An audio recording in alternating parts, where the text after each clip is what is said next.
We live in our RV full-time and today's moving day, so come check out our routine. This is when we first arrived to the new campground and my husband is parking the truck. Sometimes spots are a little tight and we get super close to trees or poles and it really freaks me out, but my husband is a professional at this point and it doesn't faze him at all. If it were me, I would literally do like a 100-point turn to get into this thing, but my husband pulls up twice and backs in perfectly. When we first started RVing, he had some experience pulling trailers, but nothing like this. The past year, he has completely mastered it. But don't get me wrong, we've had our fair share of experiences, and if you've seen the video of us getting stuck in a ditch the first day we bought our RV, you know exactly what I'm talking about.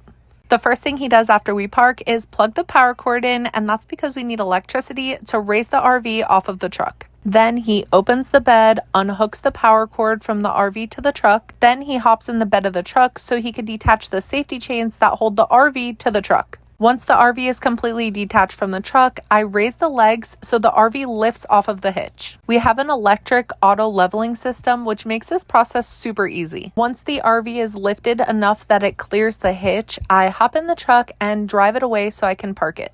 This next part is where you see the auto leveling system. It's one of my favorite features, honestly. Here he is tucking up the power cord that connects the RV to the truck while we're towing it. And this part is super cool. All he does is click auto level. And if you watch it super closely, you can see it leveling itself on its own. So far, we have not had any issues with our auto leveling system, though that's not everyone's experience. Fingers crossed we don't have any problems because it's a great feature. Now it's time to connect the water hose. First he attaches it to the RV and then down to the water spigot. And of course he uncoils it and makes it all nice so it's not kinked. And we recently got this 3-chamber filter system, so he sets that up and makes sure it's standing. The last thing he does is connects the sewer hoses. We have 2 separate valves for hoses. The one at the front of our RV is for the first black tank and 2 gray tanks, and the one at the back of the RV is for 1 black and 1 gray tank. There's a Y-shaped connector that attaches both of the hoses from the RV into one hose that goes into the sewer. We also use those sloped sewer supports so our hoses don't lay on the ground. They're elevated and angled down to the sewer. This is by far the crappiest, pun intended, RV chore. But once it's set up, it's not dirty at all. You just pull the plug for whichever tank you're emptying and it drains right into the sewer. That was definitely something I was intimidated about at first, but it's really not that bad. Now that everything is set up, it's time to slide out the slides. The first one going out is the kitchen,